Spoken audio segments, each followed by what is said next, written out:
এটা কিন্তু ঠিক তরকারি নয়, এটা একটা ভাজা সবজির মতন, মানে মশলা দিয়ে ভাজা সবজি এক রকমের। খেতে কিন্তু তরকারির মতনই দেখতে, কিন্তু খেতে টেস্টটা একটু অন্য রকম হয়। ভাজা মশলা দিয়ে যেরকম সবজিকে নানা রকমের সবজিকে ভাজা করলে যেমন হয়, অমন ভাজা জল দিয়ে মানে বেশি করে জল দিয়ে একে তরকারির মতন করা হয় না, একটু একটু জল দিয়ে ভাপিয়ে ভাপিয়ে সিদ্ধ করা হয়। আর একটু ভাজা মতন খেতে কিন্তু ভীষণই আলাদা রকমের। প্রথমে সবগুলো বাড়িতে যা যা সবজি আছে সব সবজি নিয়ে নেবেন, আর সবজিগুলোকে লম্বা লম্বা করে কেটে নিতে হবে, তাহলে খেতে কিন্তু বেশ লাগে। একে দুই করে দিয়ে বসিয়ে দেওয়া হয়েছে। এই এদিকে দিয়ে দিল তিতা করলা, মানে উচ্ছেকে ভাজা হচ্ছে। আর এদিকে তরকারির জন্য বসিয়ে দিয়েছে, দু হাতে রান্না করবে মা, দু হাতে রান্না করবে। আর এই যে নিরামিষ তরকারির জন্য সবজিগুলোকে তেলের মধ্যে দিয়ে দিল। তোমরা যারা ভিডিও দেখছো তারা প্লিজ লাইক করে দাও, সাবস্ক্রাইব করতে ভুলো না প্লিজ। 50 জন সাবস্ক্রাইবটা পুরো করে দাও, আর লাইক করতে একদমই ভুলো না কিন্তু।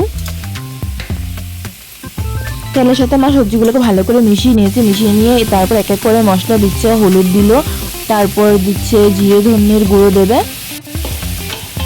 আমাদের বাড়িতে জিরে আর ধনের গুঁড়ো একসাথে মিক্স করে রাখা হয়, তো জিরে ধনের গুঁড়ো, তারপর নুন দিয়ে ভালো করে মিশিয়ে নেবে। মিশিয়ে নিয়ে তারপর মরিচটাকে দেওয়া হবে, মরিচটা কম করে দেবে, কারণ এতে শুকনো শুকনো তো ঝালটা একটু বেশি লেগে যায়।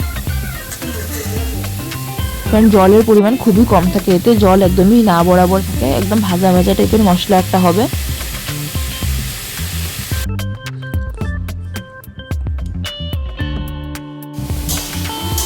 মা একে কি শুকনো শুকনো তরকারি বানাবে?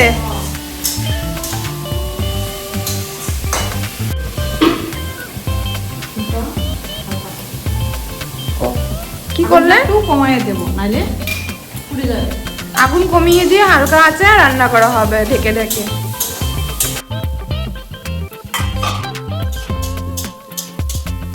এই যে সবজি থেকে জল ছেড়েছে,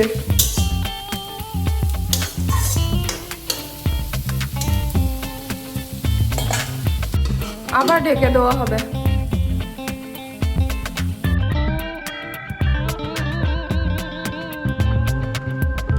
জলগুলো শুকিয়ে এসেছে, কিন্তু সবজিগুলো যথেষ্ট শক্ত আছে, তা সবজিগুলোকে জল দিয়ে বেশি করে একসাথে সেদ্ধ করে যাবে না, এতে করে গলে যাবে।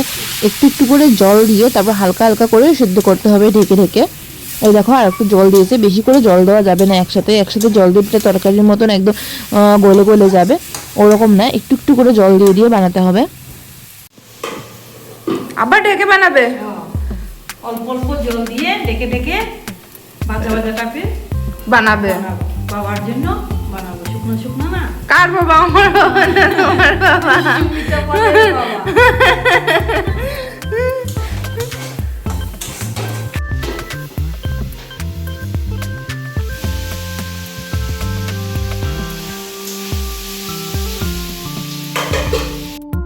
বারবার চেক করে করে দেখে নিতে হবে। মা বললো যে একটু একটু সিদ্ধ হয়েছে, কিন্তু পুরোটা সিদ্ধ হয়নি, তাই জন্য মা বলছে আবার জল দিতে হবে, ভালো করে মিশিয়ে নিতে হবে। কড়াই তলায় নিতে হবে, লেগে লেগে যাচ্ছে মশলাগুলোর জন্য এরকম হচ্ছে। আগুনটাকে কমিয়ে দিয়ে আস্তে আস্তে করে নাড়া দিতে হবে, আবার জল দিয়ে দিচ্ছে যাতে করে আবার ভালো করে সিদ্ধ হয়ে যায় সবজিগুলো। আর কড়াইটাকে অনবরত নাড়াতে হবে, নয়তো এরকম নিচে লেগে যাবে।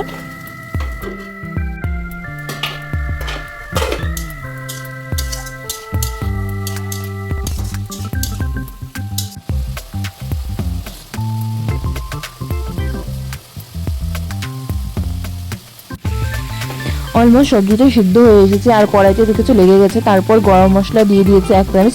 গরম মশলার জন্য খেতে মানে এর স্বাদটা দ্বিগুণ বেড়ে যায়, আর যেহেতু শুকনো শুকনো করে বানানো হচ্ছে, মশলাগুলো কড়াইয়ের সাথে লেগে যায় আর কি, আর জল দিলে আবার ছেড়ে যায়, ওরকম হচ্ছে আর কি। মশলাগুলো একদম সবজির সাথে মাখা মাখা ভাজা ভাজা হয়ে যাবে। তারপর 2-4 বার নাড়িয়ে নিয়ে তারপর বেশি করে একটু ধনেপাতা দিয়েছে, ধনেপাতার জন্য খেতে আরও বেশি দারুণ স্বাদ হয়। আর যেহেতু ঠান্ডার সিজন, এখন তো ধনেপাতার কোনো কম নেই, ধনেপাতা দিয়েছে, ধনেপাতা দিয়ে এবার নামিয়ে নেবে মা। ব্যাস হয়ে গেছে আমাদের রান্নাটা। পছন্দ হয়ে থাকলে তোমরা সাবস্ক্রাইব করতে কিন্তু ভুলো না, প্লিজ সাবস্ক্রাইব করে দাও। আমাদের 40 জন ফ্যামিলি মেম্বার, 40 জন থেকে 50 জন তাড়াতাড়ি হয়ে যাও, 50 জন করে দিও প্লিজ। আর লাইক করে কমেন্ট করে জানিও তোমাদের যদি পছন্দ হয়ে থাকে ভিডিওটা। এরকম নতুন নতুন রান্নাবান্না দেখার জন্য পাশে থেকো। সবাইকে অনেক অনেক ধন্যবাদ।